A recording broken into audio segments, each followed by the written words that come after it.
the Nice. non-visitor. Yeah.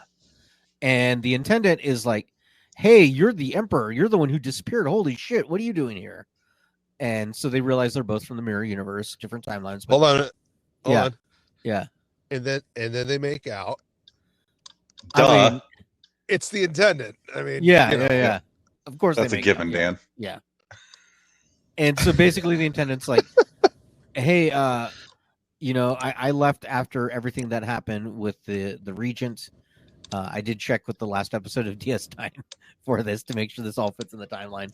But yeah, so after the regent fell, she escaped to our universe to hide out, and now she wants to make this universe more like home by making the Federation fall apart. And once it's torn apart, she can then rise to power, the intendant, right? But now that the Emperor is there, she's like, "Well, I'll do this all for you, Emperor, of course." So you're and so Giorgio plays coy and is like, "Oh yes, of course, perfect. I'm here to take over with you, and yeah, we'll do what you want to do." Of course, just trying to get more information as to what's going on.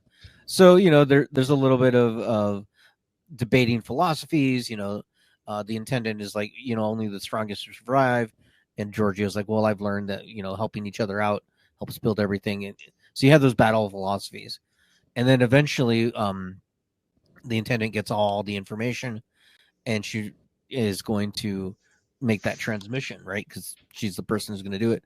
Giorgio decides, well, I'm going to stop her finally once and for good, and so they have their big long fight, and Giorgio realizes, well, the Federation cannot stand on a lie. Like it just cannot. So this information needs to get out, but it needs to get out the right way. So Giorgio decides she's going to release it. That's why she dons the mask and she goes to put out the information. And when she puts out the information, when she fights herself again, and it goes out this time, it's all the bad stuff, but it's also all the good things that Section 31 has prevented. So now the truth of everything is out there, right? So now the Federation can be like, yeah, we messed up. Yeah, we had our bad side of us, but here's the reality of everything.